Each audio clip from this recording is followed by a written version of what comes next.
Welcome back to Bore Me to Bed, the show where we slow everything down and drift together through stories that gently wander, never rush. Tonight, we'll follow something so ordinary you might never have given it much thought: the quiet journey of tap water. From the first drop of rain that falls from the clouds, to the streams and pipes that carry it to your home, and all the way back out again, we'll trace its calm, continuous path through the world. So settle in, close your eyes if you like, and let's begin the slow, soothing story of water's endless voyage. In the stillness of the night, a gentle rain begins to fall. Each raindrop descends slowly from the dark clouds above, shimmering as it passes through the cool air.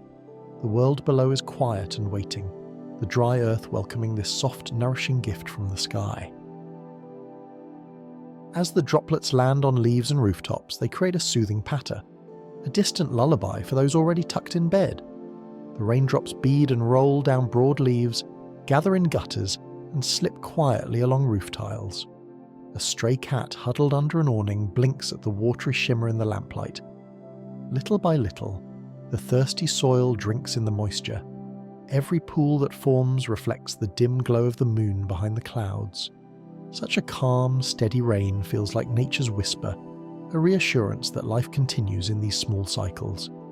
In this hushed, dreamy moment, the journey of water is beginning once again, a journey that has been repeated for countless ages in an endless, peaceful cycle. From high above, in the embrace of the clouds, water takes the form of tiny droplets condensing from vapour. It has been lifted from oceans, lakes and rivers by the warmth of the sun, carried into the sky as invisible mist. Now, cooled and gathered in darkening clouds, this water returns to the earth as rain. Each drop falls unhurriedly, drifting on gentle breezes. Some drops merge to form a light drizzle, while others fall as larger beads that splash into puddles. The air is fresh with the scent of rain, that soft, earthy aroma that rises when the first drops kiss the ground. Water is coming home, to soak into soil and feed the thirsty land. As the rainwater seeps into the soil, it begins a quiet underground journey. It trickles between grains of sand and particles of clay, moving deeper, guided by gravity. In the darkness beneath forests and fields, the water gathers to form underground pools and gentle streams that wind through hidden crevices. This groundwater travels slowly, sometimes for many years, silently flowing through rock layers and emerging far away as springs that bubble up in meadows or at the foot of hills. Other raindrops choose a different path, gliding over the ground.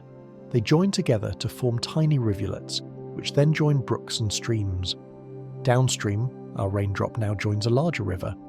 As part of the river's current, it glides past riverbanks lined with willows and reeds. In some places, the water runs shallow and quick, babbling over stones and creating a soft murmur. In other stretches, it slows into deep pools where fish lazily drift.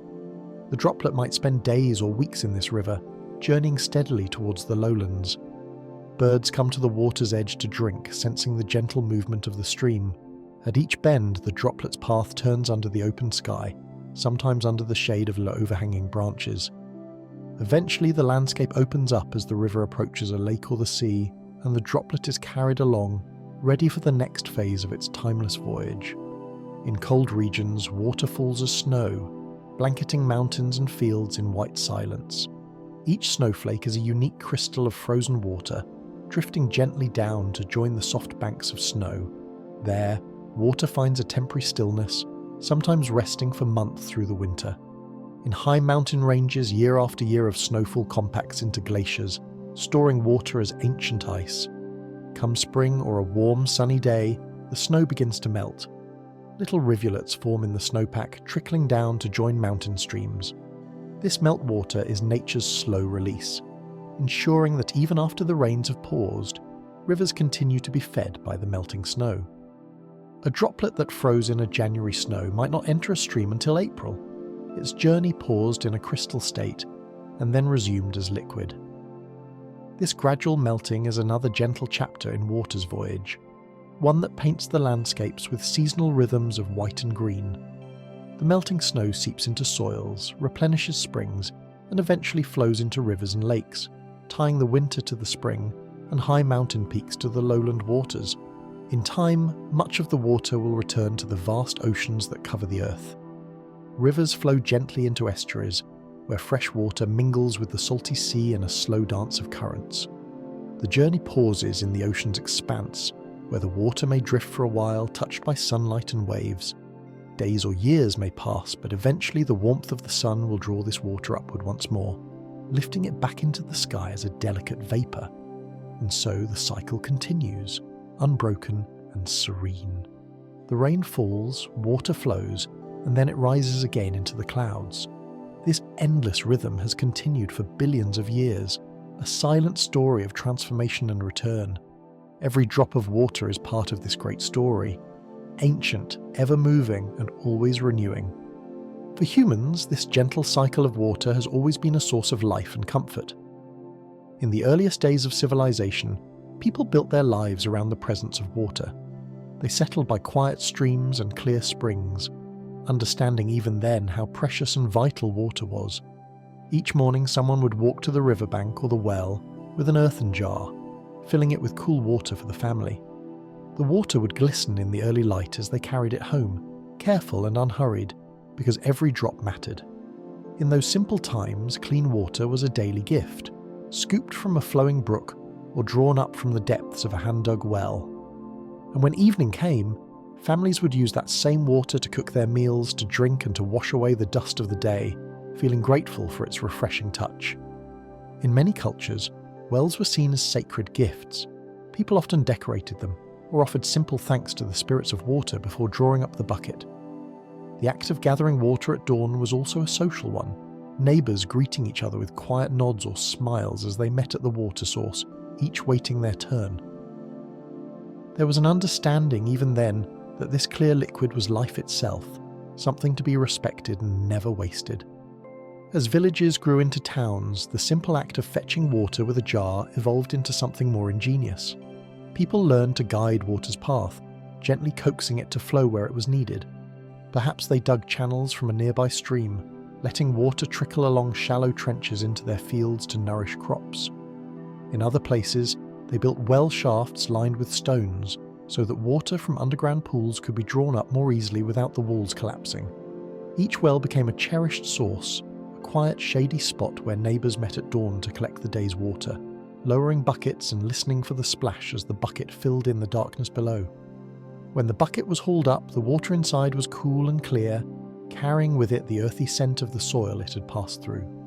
These early systems were humble and local, but they mark the beginning of humanity's long partnership with water, guiding it, containing it, and making its journey just a little bit more convenient. Over the centuries, human ingenuity with water grew quietly more sophisticated. In some of the world's earliest cities, traces of ancient plumbing still whisper of those times. Far back in history, on the floodplains of the Indus Valley, people built homes with slender drains carved into the floors. Bathing rooms had carefully sloped channels so that used water would flow away and disappear beneath the earth. They even constructed covered sewers along the edges of streets, brick-lined and sheltered, carrying wastewater gently out of the city. It is peaceful to imagine those early mornings thousands of years ago, when someone might pour out a bowl of water after washing, and instead of forming a puddle, the water quietly slipped into a little drain at their feet, vanishing into an unseen route below the ground. Life continued above, bustling softly, while below the surface the water flowed through the brickwork arteries of the city, ultimately finding its way to the fields or the river beyond. Meanwhile, in ancient Persia, modern-day Iran, people developed an ingenious way to bring water from distant mountains to their dry plains. They created qanats, gently sloping tunnels that tapped into the waterlogged gravel at the base of mountains. A series of vertical shafts were dug like wells, and these connected to an underground channel that ran for miles. By the pull of gravity, water would flow through this channel, from the cool highlands to the hot, arid villages below. The water emerged in the settlements as a reliable trickle, almost like a man-made spring. This system was built quietly underground, protecting the water from evaporation under the harsh sun. For centuries, qanats provided life-giving water across Persia and later other parts of the Middle East and North Africa. Even today, some of these ancient qanats still flow, a testament to their builders' patience and skill. It's soothing to think of water moving in the darkness of a tunnel beneath the desert, steadily making its way to the surface where date palms and gardens wait. In the sun-baked lands of ancient Egypt too, water found guided paths. Along the Nile, the lifeblood of that civilization, people invented ways to lift water gently from the river to irrigate their gardens. They used a tool called a shaduf, a long wooden beam balanced on a pivot with a bucket on one end. With a soft creak of wood, a farmer could lower the bucket into the Nile and then raise it, the counterweight helping the bucket filled with water swing up and over into an irrigation channel. Day after day, under the warm sun, this simple device helped keep plants green on the desert's edge, the water flowing where it was needed. Egyptians also became early plumbers in their own way. They discovered how to hammer soft copper into pipes that could carry water. In one of the pyramids built over 4,000 years ago, archaeologists found thin copper pipes that once ran through stone walls. They were part of a drainage system in a king's temple, ensuring that even in those sacred spaces water could be channeled and removed neatly. It's touching to think that in a land of such ancient history, someone once poured water ritually over a statue or floor, and hidden copper pipes quietly carried that water away, keeping the floors dry and clean. In the Far East, ancient Chinese civilizations also embraced water technology early. The Chinese dug wells thousands of years ago, some so deep that they had to devise special tools to lift the water. They fashioned bamboo pipes to transport water, using the natural hollowness and strength of bamboo stems. In some regions, bamboo aqueducts carried water from springs to rice paddies, the water snaking along elevated wooden channels under the gentle push of gravity. There are accounts that the Chinese even drilled deep into the earth to reach briny water or natural gas, using sections of bamboo as drilling tools and pipes, an astonishing feat for the time. Through these hollow bamboo networks, water, and sometimes natural gas to evaporate brine into salt, was moved around, quietly and effectively. We can imagine a Chinese farmer centuries ago checking the bamboo lines that bring water to his fields, listening to the faint gurgle within, and feeling assured that the flow will sustain his crops. Like their distant counterparts elsewhere, the early Chinese learned how to work with water's nature, guiding it through pipes and channels, harnessing gravity, and ensuring that even in expansive rice terraces or busy towns, water could be directed where it was needed. Across the sea in ancient Crete and later in Greece, water technology blossomed in graceful ways. The Palace of Knossos on Crete, home to the fabled King Minos, had a surprisingly advanced plumbing system for its time. There were stone or clay pipes that carried fresh water into the palace, and channels that drained water away. In that palace, historians believe there was even a kind of early flush toilet, a quiet little room where a jug of water could be poured into a basin to wash away waste through a covered drain. Imagine the gentle splash of water in a royal chamber thousands of years ago, and the sluicing sound as it disappeared, engineered to leave behind only cleanliness and comfort. Meanwhile, on the Greek mainland, the ancient Greeks enjoyed innovations like showers. In some of their baths and gymnasiums, they built systems where water could be lifted and then allowed to spray down like gentle rain so athletes could wash off after their exercises. We can almost hear the soft sprinkle of water in those old marble shower rooms and sense the relief it brought on a warm afternoon. Through these innovations, water was not just for drinking or farming, but also for the simple joy and refreshment of bathing and cleanliness. With each idea, from the flush of a poured jug to the spray of a primitive shower, people learned to guide water more cleverly, always in tune with the desire for a more comfortable, healthy life. Perhaps one of the most impressive chapters in water's journey through human history came with the Romans. The Romans had a talent for engineering, and they treated water with great reverence and practicality. Over gentle hills and across valleys, they constructed aqueducts, elegant arches of stone carrying channels of water from distant mountains into the heart of their cities. Day and night, fresh water flowed through these aqueducts purely by the pull of gravity, covering distances of many miles with a barely perceptible slope. Picture a Roman dawn, the sun rising over a quiet city like Rome or Pompeii, and clean water already streaming into town through these raised stone pathways. The water would arrive and collect into large cisterns or reservoirs, and from there it was distributed onward through a web of lead pipes beneath the streets. In fact, the very word plumbing comes from the Latin word for lead, plumbum, a nod to those lead pipes that the Romans used so extensively. Soon, fountains in the squares would start to spill water continuously, their basins brimming for any passerby to scoop up a drink or fill a jar.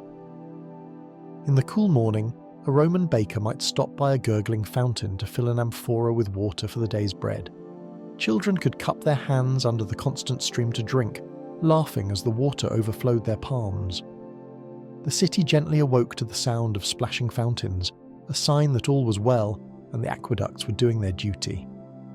In public baths, water filled grand marble pools where people could soak and relax, chatting softly in the steamy air. Even in private homes of the wealthy, there might be a small fountain or basin fed by these pipes, providing the luxury of running water at a twist of a spout. Beneath the bustling Roman streets, another unseen journey took place. The Romans understood that used water and waste needed to be carried away for a city to remain healthy. So, they built great sewers, the most famous being the Cloaca Maxima in Rome. This enormous arched drain collected wastewater from all over the city and guided it out to the Tiber River. In the public latrines, stone communal toilets where people sat in a row, fresh water continually trickled beneath the seats, washing waste away in a steady flow. One can imagine the subtle sound of running water echoing gently under the stone benches, a constant cleansing stream taking everything undesirable out of sight and out of mind. It must have been a comfort in those days to know that the water-carrying waste would not linger, but instead vanish down those channels. In the Roman mindset, water was a friend that, if well managed, kept life clean, convenient and civilized. The plumbing of Rome, quietly working day after day, allowed the city to grow and thrive. Through aqueducts delivering water and sewers carrying it away, the Romans created a harmonious balance, water arriving serenely from distant springs, serving the people's needs, then departing just as silently into the rivers beyond. While medieval Europe had slowed in plumbing innovation, other parts of the world continued to devise clever waterworks.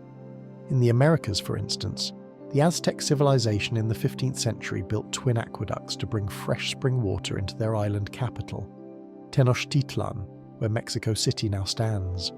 Each aqueduct was made of stone and wood, stretching several miles from the mainland. By the force of gentle gravity, water flowed into the city and fed fountains and reservoirs. The Aztecs even had causeways with openings to allow these aqueducts through.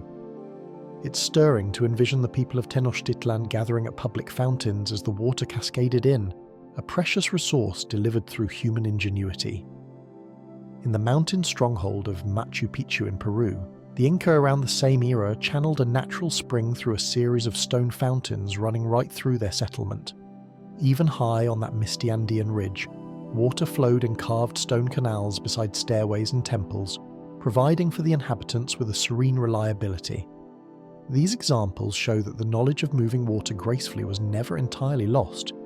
Different cultures carried it forward in their own ways, keeping the thread of innovation alive until a time when the whole world would once again embrace the science and art of plumbing. After the Roman Empire faded, much of its plumbing knowledge quietly slipped away, especially in medieval Europe. For many centuries, people returned to simpler habits with water. Instead of aqueducts and sewers, they relied again on village wells and open channels. In a small medieval town, one would see townsfolk gathering at the central well or fountain each morning, lowering buckets and pulling up water to carry home. The well was often a social place, the sound of a wooden bucket bumping the stone well edge and the splash of water echoing in the still morning air. At home, water was ladled out into basins for washing faces or hands. After use, there was no fancy sewer system to whisk it away. Instead, a maid or family member might gently toss the used water out into the street. People learned to call a warning before emptying their washing water from an upper window. In some cities, they even had a customary cry, a gentle shout of "Gardi Lou," meaning mind the water, to let anyone below know to step aside as the wastewater trickled down the cobbled alley. It was a far cry from the engineered elegance of Rome.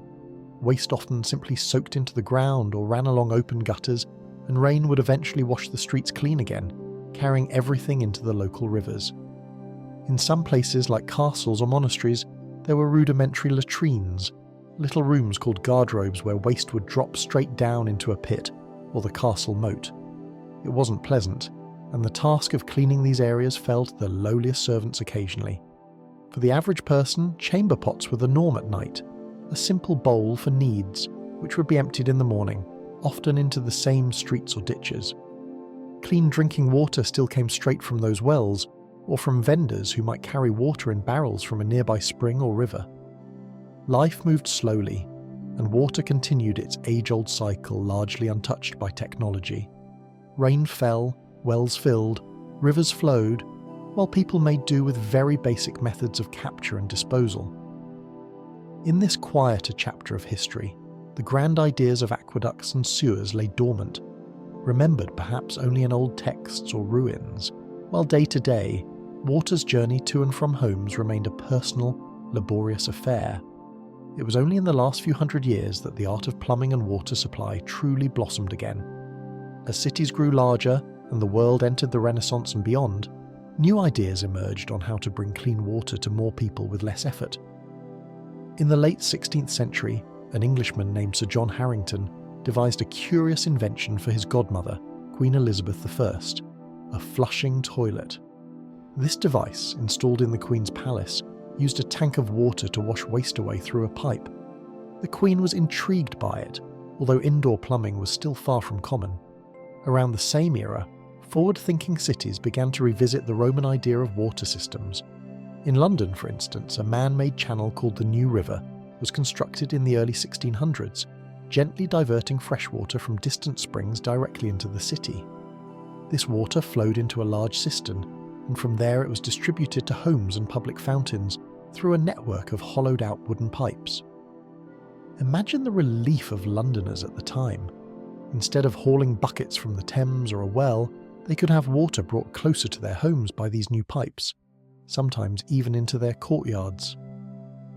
The water arrived not with force but in a steady, calm trickle, sufficient for daily needs. Across the ocean in the American colonies, similar progress was made. In 1652, the growing town of Boston built one of the first waterworks in the New World. A pond just outside the town was used as a reservoir, and the water was channeled through hollow logs buried under the streets, delivering water for firefighting and for household use.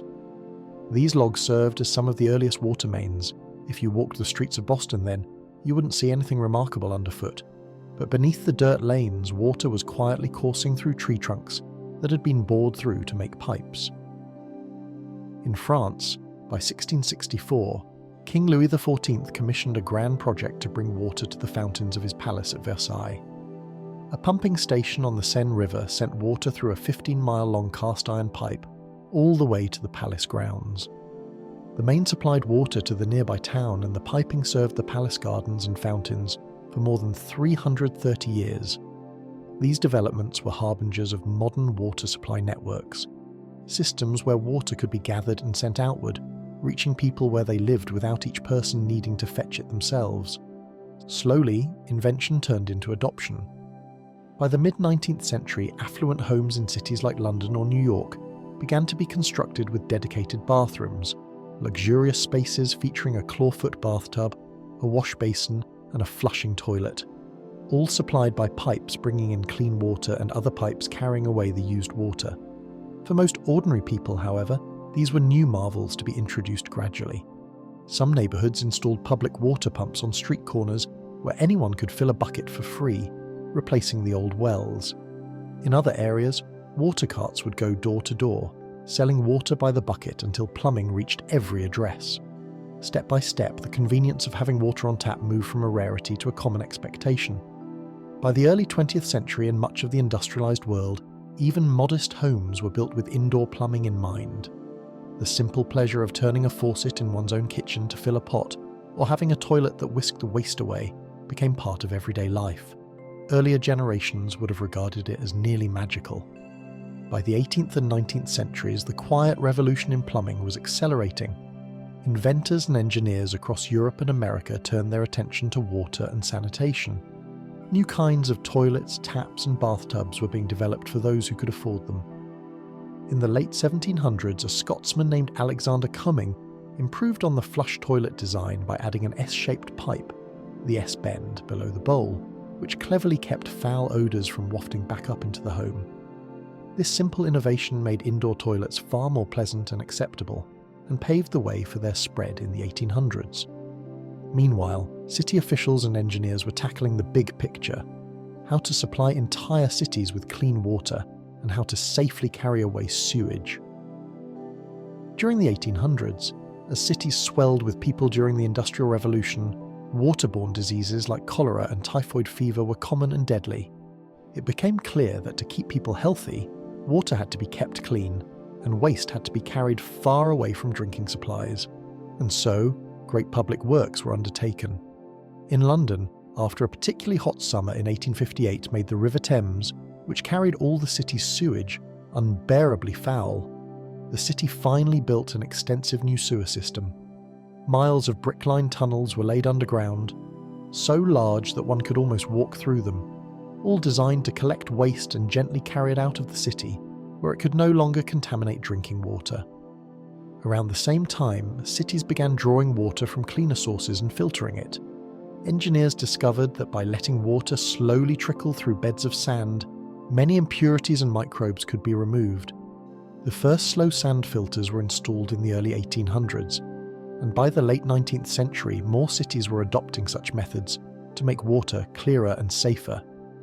Toward the dawn of the 20th century, another breakthrough quietly saved lives: the use of chlorine in drinking water.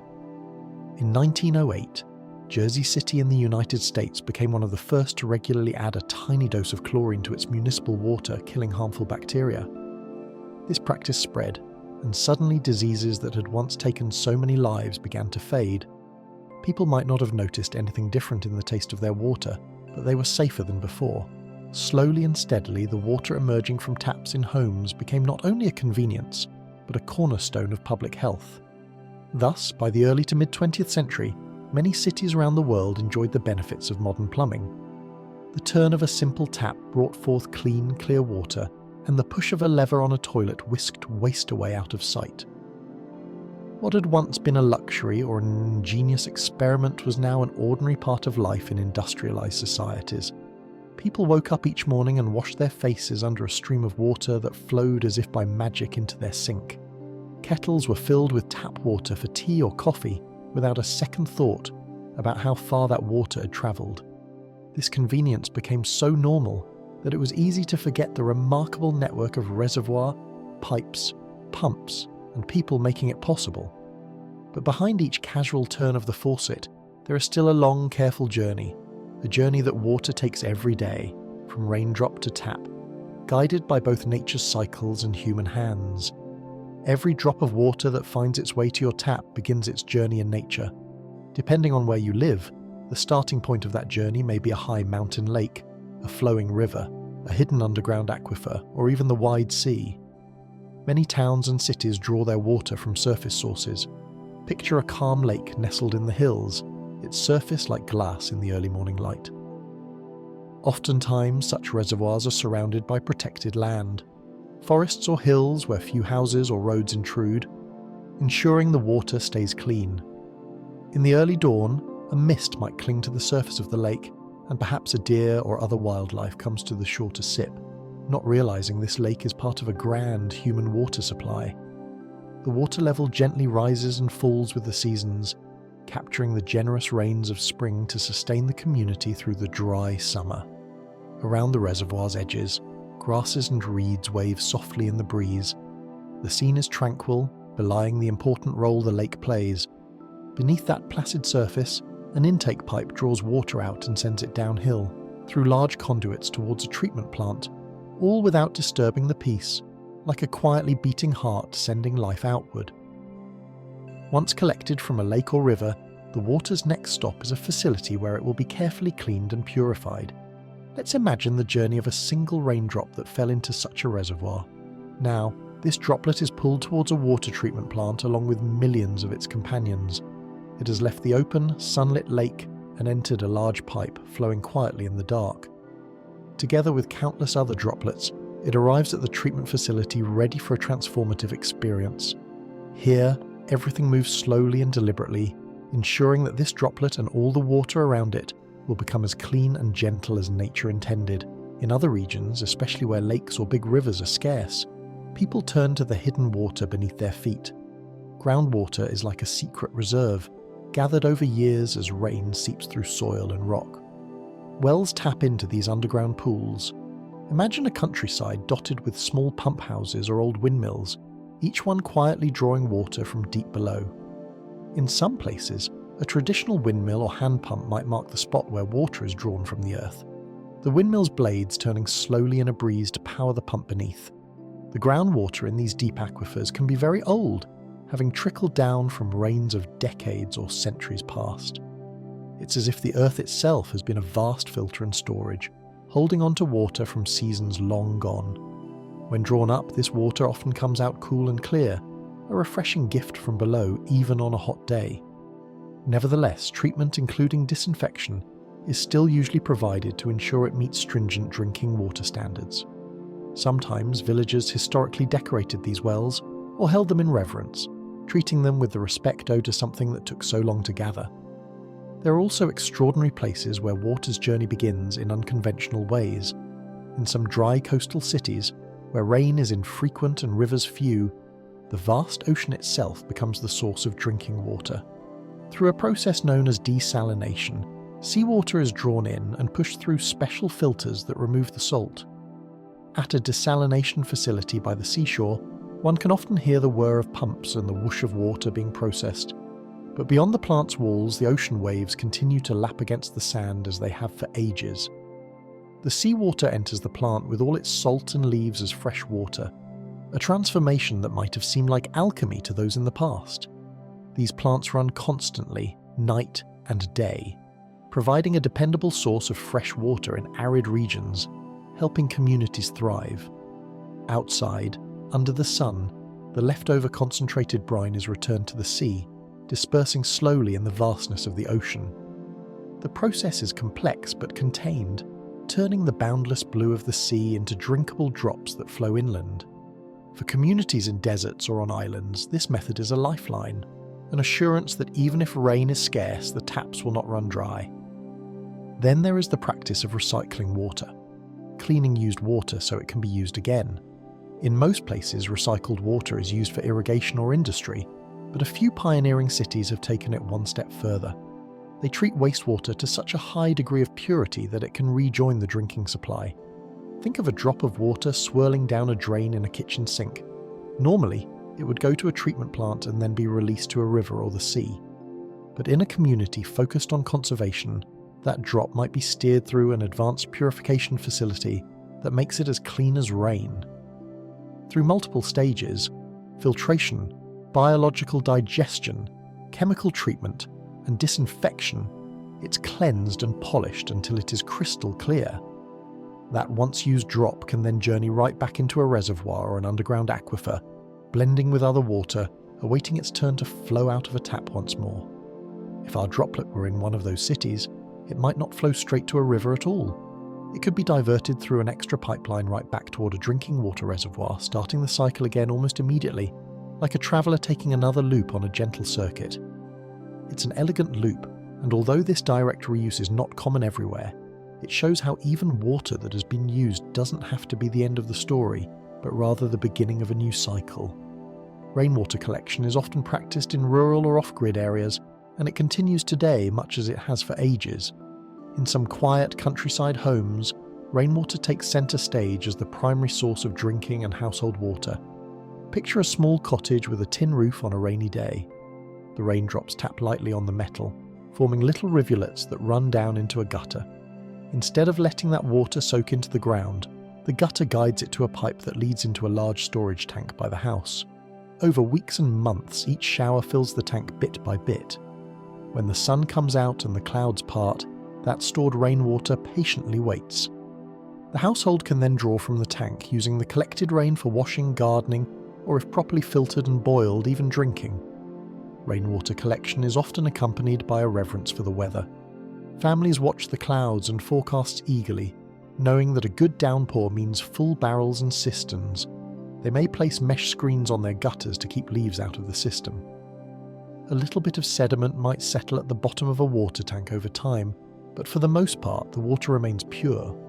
Sometimes they drop a piece of charcoal or another natural treatment into the cistern to keep it fresh. Living in this way, directly dependent on the generosity of the clouds, people develop a keen awareness of the seasons. A week of rain is celebrated. A month of drought is felt intimately in daily routines. Such households often learn to be frugal with water, reusing rinse water for plants, taking brief showers, and cherishing each cup. Their connection to the water cycle is visible and immediate. When the rain falls, they gain water. When the skies are dry, they must carefully conserve what's stored. It fosters patience and gratitude for every drop the sky provides. No matter the source, lake, river, well, rain barrel, or reclaimed water, any water destined for our taps usually passes through a treatment process to become reliably clean. At a water treatment plant, the journey continues in a carefully managed, unhurried sequence of steps. When the raw water first arrives, it might carry natural impurities, tiny specks of soil, bits of leaves or algae, and other invisible particles. The water is often guided into a large, calm basin, where it slows down after its travels. Here, the first step is to help those fine particles join together and settle. Engineers do this by adding a touch of special chemicals and sometimes bubbling air through the water. It's almost like a gentle science experiment happening quietly in enormous pools. The chemicals encourage microscopic particles to clump into larger flakes, called flock, which are heavier than water. As the water sits peacefully, these flocks drift slowly downward, forming a layer of sludge at the bottom of the basin. A tiny droplet finds itself in calmer waters, floating near the surface as bits of dust and organic matter gather into soft flakes and sink past it. After an hour or two, when it's time to move on, the droplet continues forward, leaving the settled layer of particles behind on the basin floor. Hours pass in this tranquil settling stage. By the end, much of the murk that the water carried in has gently fallen out, left behind on the basin floor. The partially cleared water flows onward, leaving the collected sediment behind. After this settling, the water still holds impurities that are too small to see or too light to have settled. To capture these, the water is guided through filters. Often, these filters are broad beds of sand and gravel. Imagine a serene bed of fine sand layered carefully over pebbles, all resting in a large concrete basin. When water flows down through this bed, it's forced to weave through the tiny gaps between sand grains. As it does, remaining particles get caught, snagging on the grains of sand. The sand lets the clean water slip through but traps what is not water. In some plants, the water is filtered not just once, but twice, perhaps through a first coarse sand filter, then a second, finer one, to ensure clarity. If you were to watch the water as it entered a filter, it might be a bit hazy, but as it emerges below, it is sparkling and clear. A droplet flows with the rest, weaving between sand grains, occasionally pausing in a tiny pocket, before being gently nudged onward by the pressure of water behind. By the time it passes through the filters, it is part of a stream of water that looks as pure as a mountain spring. Perhaps a ray of light enters the treatment hall and catches the water, and the droplet glints for a moment as if in satisfaction. To further polish the water, many treatment plants also use special filters of activated carbon or other media. Activated carbon is a material a bit like charcoal, full of tiny pores and channels. As water passes through a bed of carbon, any remaining traces of chemicals or odd tastes can be absorbed by the carbon's welcoming pores. It's a quiet, final cleansing step. By the time water has trickled through, it has lost any lingering odours or colours. The water that gathers after these filtration steps is often astonishingly pure-looking, clear, with sunlight able to shine through it without a hint of haze. Yet one vital step remains to ensure the water is not just clear but also safe from germs. The last key step in treatment is disinfection. While the water by now looks as pure as a mountain spring, it could still harbour tiny microorganisms, bacteria or viruses that we cannot see. To ensure these are dealt with, a disinfectant is added. The most common is chlorine, the same substance that gives a faint, clean smell to swimming pools, though here added in a much smaller amount. In a quiet control room, a technician carefully monitors as pumps inject a measured dose of chlorine into the flow. This chlorine mixes evenly with the water as it moves through a contact chamber, a large pipe or tank that gives the water time to sit with the disinfectant.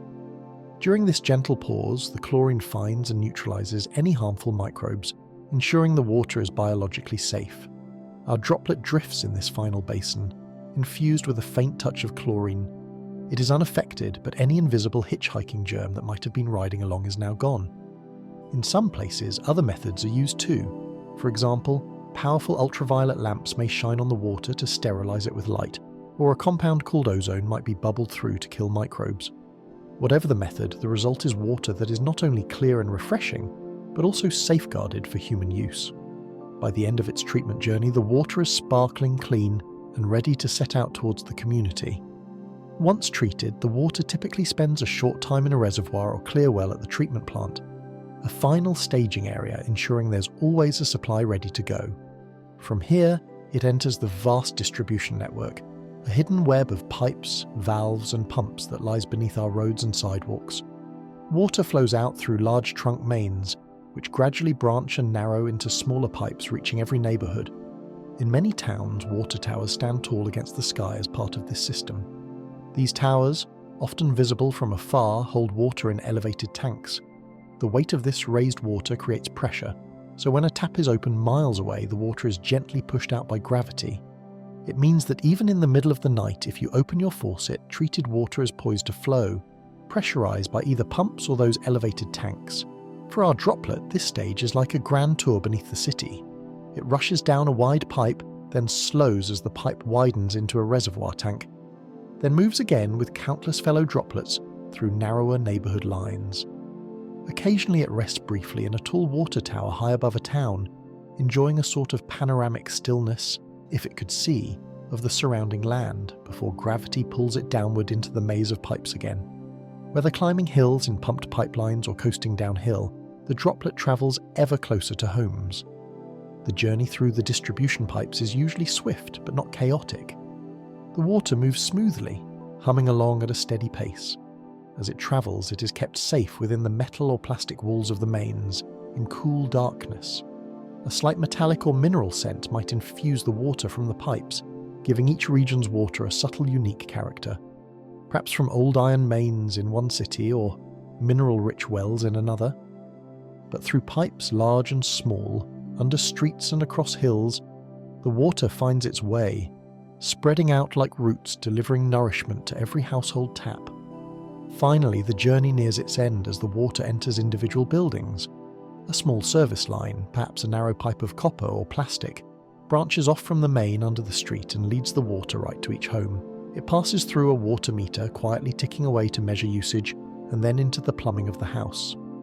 Inside the walls and beneath the floors run the final pathways, tubes that carry water to the kitchen sink, the shower, the bathroom tap. These pipes hold the water ready and waiting, like silent messengers that arrived in advance. In one home, perhaps yours, that droplet has arrived and waits quietly behind the faucet. When you turn the knob on your faucet, you invite the water to complete its long journey. Out it pours, in a smooth stream into your sink. Among the stream is our droplet, finally reuniting with the open air, landing in your glass. It is hard to tell by sight all that this water has been through. It appears so simple and humble, just clear liquid at the touch of your hand. Yet here is rain from distant hills, now refined and delivered to you. Here is groundwater from deep in the earth, now flowing freely into your glass. It's the same water that once roamed with clouds and rushed in rivers, now tamed to a quiet flow in your home. Perhaps you fill a kettle, or maybe you hold a glass under the faucet and take a sip. The water is cool, almost soft in texture, with no taste except maybe a whisper of mineral or the faint memory of chlorine that ensured its safety. It refreshes you, and you trust it completely. In that moment, the water's long journey, from the sky, through mountains and treatment plants and pipes, fulfills its purpose in the simplest, most personal way. Yet the story doesn't end once water leaves the tap. After we use water in our homes, it begins a new journey, one of return and renewal. Perhaps you finish drinking and rinse the glass. Our little droplet slips down the drain along with the sudsy rinse water. Watch as the clear stream that filled your glass now swirls down the drain after washing the dishes, or as the warm shower water beads off your skin and disappears into the bath's outlet. This used water, carrying soap suds or bits of dirt, slips into a different set of pipes, the drainage system of the house. Under the sink, through the U-shaped trap that keeps odours at bay, it flows into the larger sewer line leading out of the home. Down it goes, joining a small stream from your house and then merging into a broader sewer main under the street. With each drain from each home, water finds company. The little trickles unite into a steady flow in the sewer, much like tributaries joining a river. Gravity is usually the guide here, pulling the wastewater downhill through an extensive network of underground sewers, a hidden mirror of the clean water supply network. These sewer pipes often run half full, with a quiet, constant stream moving along in darkness, carrying away the water that has served its immediate purpose in sinks, showers and toilets. Eventually, the wastewater stream flows into another facility, the wastewater treatment plant. Here, rather than preparing water for drinking, the goal is to clean it enough to safely return to nature. The incoming used water often arrives in a large underground chamber with coarse screens, where rags, sticks or trash that have found their way into drains get caught and removed. Our droplet finds itself at the inlet of this plant now, surrounded by much more than just water. But even as it carries a hint of soap, it's about to be cleaned once more. From the screen chamber, the water moves into big settling tanks where it slows down, and heavier particles, grains of sand, bits of food and organic sediment, sink to the bottom as sludge. This is like a quiet mirror of the water treatment process in reverse. Instead of preparing to send water out to people, we're now cleansing it to send it back to rivers. After this initial settling, the water, still carrying dissolved waste, flows into aeration basins. In these basins, air is bubbled through the water, not unlike a gentle simmer in a pot. Beneficial microorganisms thrive in this oxygen-rich environment, feeding on the organic material in the water. They break down and consume the impurities, cleansing the water in the process. Our droplet mingles with this lively broth of microbes, perhaps clinging to a bubble of air for a moment, as nature's smallest workers purify the water around it. It's a slow, living purification, tiny bacteria quietly feasting and multiplying, doing nature's work of decay and renewal in a controlled setting. After the water has spent enough time in these aeration tanks, it drifts into another set of settling basins, often called clarifiers. Here, the now heavy bacteria and remaining particles gradually sink, leaving the water above much clearer. The settled biological matter is collected from the bottom and often recycled. Some of it is returned to the start of the aeration tanks to help treat new incoming water, and the excess is treated and disposed of or sometimes used as fertilizer. Meanwhile, the partially purified water might undergo one more polish. It may trickle through sand filters again or pass under ultraviolet lights, or receive a final, small dose of chlorine to ensure no harmful microbes remain. Now, remarkably, the water that was swirling down your drain not long ago is clean enough to meet a river without causing harm. After this thorough cleansing, our droplet is nearly as pure as it was in the beginning. It drifts with the clarified water, leaving the last settling tank and heading out of the plant. And so, it is released, perhaps through a pipe extending into a nearby river or creek. There, our droplet joins a flowing river, excited in its own gentle way to be back under the open sky. The river accepts this treated water, diluting and carrying it onward. In time, it might flow to the sea, or perhaps downstream communities will draw from that river for their own water supply, beginning the cycle anew from another angle. The once used water has returned to the world, cleaned and refreshed, ready to be part of nature's circulation again.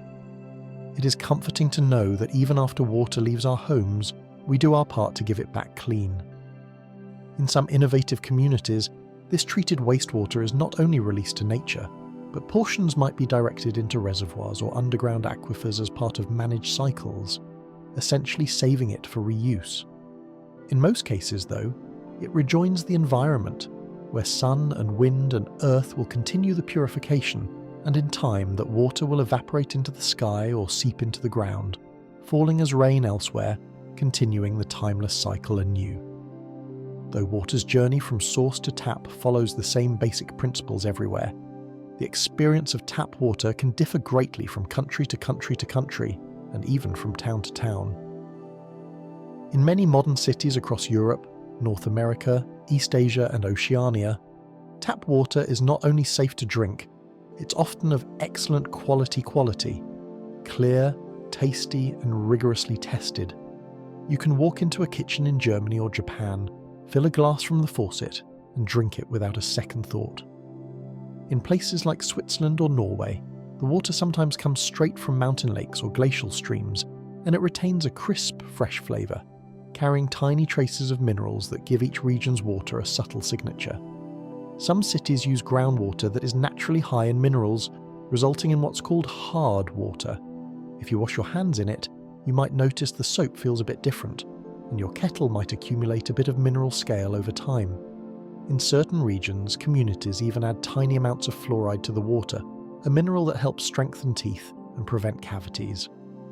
This practice of fluoridation is common in countries like the United States, while many other countries do not add fluoride to water, relying on natural levels or other dental care. The added fluoride is tasteless and harmless at the low levels used, but it is another subtle way that tap water in one place can differ from tap water in another.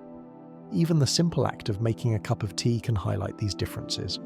In one place, the water might leave a thin film or a slight ring in the teacup due to its mineral content, giving the brew a distinct character. In another, the tea might taste a touch different because the water has been softened or treated in a particular way. Yet, no matter these subtle distinctions, the essential refreshment provided is the same. In contrast, there are regions where tap water is not reliably safe to drink without further treatment.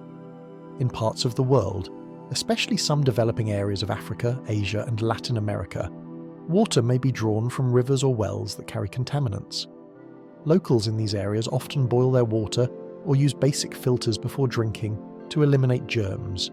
Travellers may be advised to stick to bottled water if the local tap is questionable, not because the water is always filthy at its source, but perhaps because the distribution pipes might allow contamination, or the treatment systems are not consistent. It's a gentle reminder that not everyone enjoys the luxury of on-demand safe water. In some small towns or villages, people still walk to communal pumps or wells each day to fill their containers, reminiscent of how life was centuries ago. The sight of a child carrying a jug of water along a dusty path at dusk ties the present to the past, a timeless chore of securing the day's supply. However, progress continues. Each year, more communities install modern wells, lay new pipelines, and build treatment plants, slowly but steadily bringing safer water to more homes. The journey of water in these places is becoming shorter and easier for the people, a quiet improvement that changes lives profoundly. In some modern metropolises, water journeys remarkably long distances to reach the tap. New York City's water, for instance, travels through enormous tunnels from reservoirs in the mountains over 100 miles away, taking days to arrive.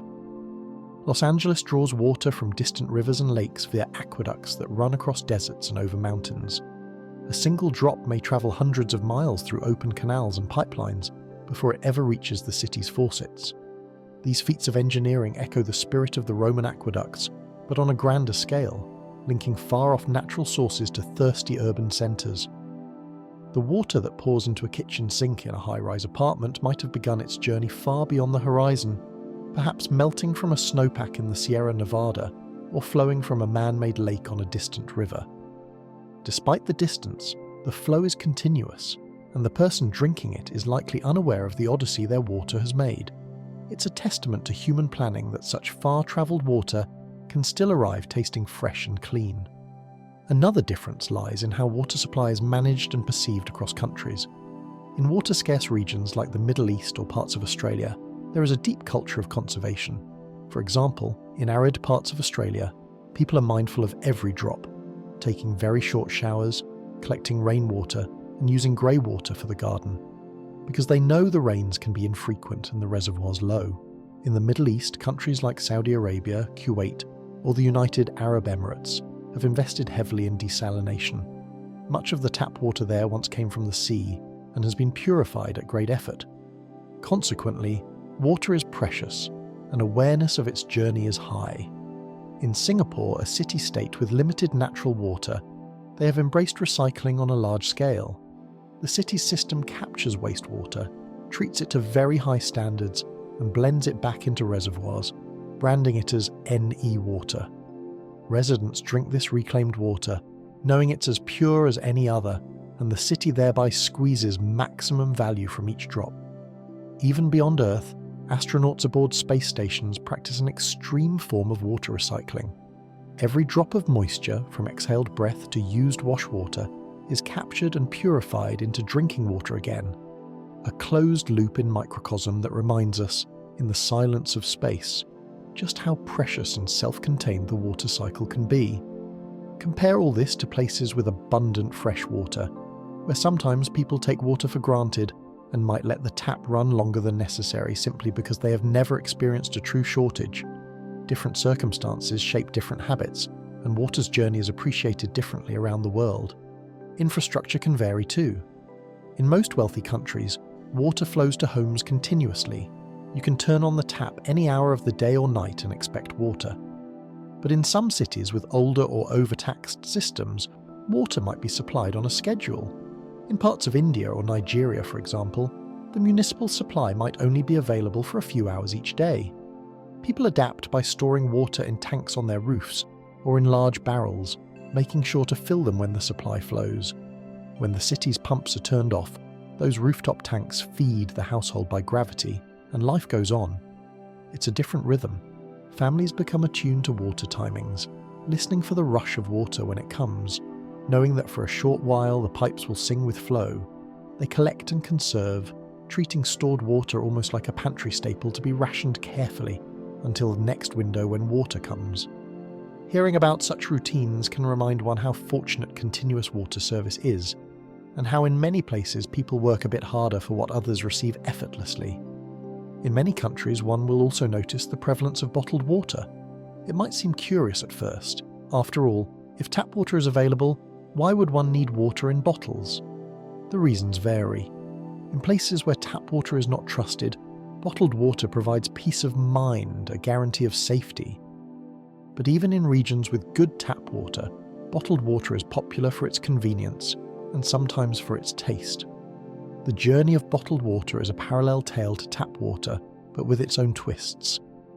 Many bottled waters come from mineral springs in the mountains. These springs are sources where water, having filtered naturally through rock for years, bubbles up crystal clear. Such water often contains natural minerals like calcium or magnesium that give it a distinct, pleasant taste. Many of these have storied histories. For centuries, people have visited famous springs known for their clarity and taste, sometimes believing in their healing properties, other times simply enjoying their refreshing quality. Towns like Evian in the French Alps or San Pellegrino in Italy became renowned because of the springs that flow there, their names now synonymous with the bottled waters collected from them. At those spring sites, water may spend years percolating through underground rock, naturally picking up minerals until it emerges under its own pressure. A bottling facility often stands right by the source, ready to capture the outflow. Picture a small plant in a green valley, backed by snowy peaks, where water pours directly from the earth into clean pipes, then straight into bottles, untouched by human hands or even air until someone far away twists open the cap. The whole process is gentle and sanitary, preserving the mountain-fresh character that labels often boast about. To someone sipping it in a busy city, it's like a tiny taste of a quiet alpine spring delivered to their hand. Other bottled waters are essentially purified tap water. Major brands often take water from a municipal supply and then put it through additional treatment, like reverse osmosis, forcing water through ultrafine membranes, or carbon filtration to remove any trace of minerals or additives, resulting in very neutral-tasting water. Then they bottle it and ship it to stores. In that sense, a bottle of water might have come from the same reservoir or aquifer that feeds the local tap, only it has taken a detour through a factory and into a plastic container. People might prefer it if they dislike the faint hint of chlorine in their tap water, or if they find the bottled version smoother due to mineral removal. However, in many places, tap water is held to equal or even stricter standards than bottled water. The difference often comes down to perception and convenience. It's easy to grab a cold bottle from the fridge or a shop when out and about, and marketing leads many to believe that bottled water is inherently purer or more elite. Of course, every bottle of water has its own journey beyond the water itself. The plastic bottle has to be manufactured, the filled bottle transported, and eventually the empty bottle discarded or hopefully recycled. This adds another layer to water's voyage. Trucks rolling along highways at night carrying pallets of water, factories humming to mould and fill bottles, warehouses storing them. It's a far cry from the direct simplicity of turning on a tap. In recent times, many people have started to reflect on this and choose reusable bottles filled from the tap, both to save money and to reduce plastic waste. Still, bottled water remains a part of life in many areas, especially where trust in tap water is low or where natural mineral waters are part of the culture. In some European countries, for example, dinner tables often feature glass bottles of local mineral water, celebrated for their unique taste or supposed health benefits, much as one might appreciate a fine wine. Whether from a tap or a bottle, it is the same water cycle at heart, rain and rivers, only taking different routes to refresh us.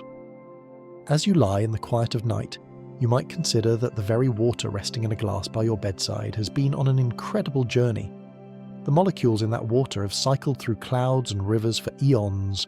Consider that the water in your tea or coffee this morning might have once fallen as monsoon rain over an ancient jungle, or been locked in polar ice for centuries before melting and joining the sea. The interconnectedness is profound.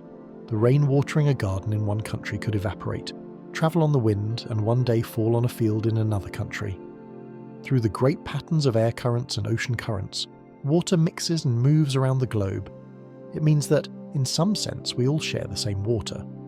A sip from a modern tap might contain molecules that circulated in the blood of a woolly mammoth, or slaked the thirst of a medieval farmer, or flowed in the Amazon long before it ever saw a treatment plant. These are fanciful thoughts, yet not impossible given water's ceaseless reuse. There's unity in this cycle, one that binds together all people, lands, and eras. Water has quenched the thirst of kings and peasants, of dinosaurs and birds, and it will quench the thirst of generations yet to come.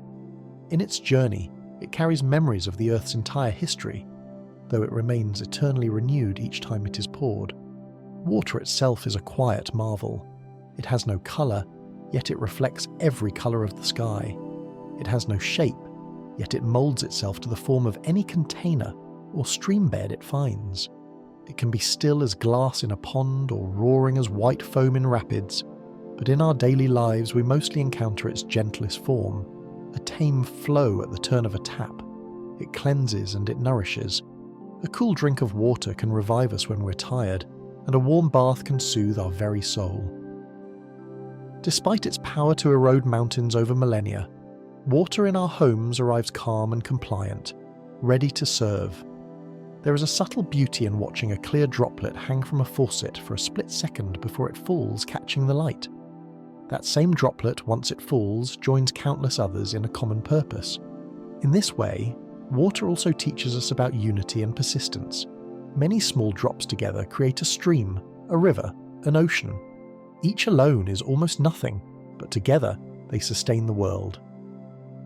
The journey of tap water, from rain to rivers, through treatment plants and along pipes, into your home and back out to nature, is both ordinary and astonishing. It's a story happening quietly around us every day. In the hush of midnight, water is flowing under streets, collecting in reservoirs, trickling through filters, and standing ready in pipes behind our walls.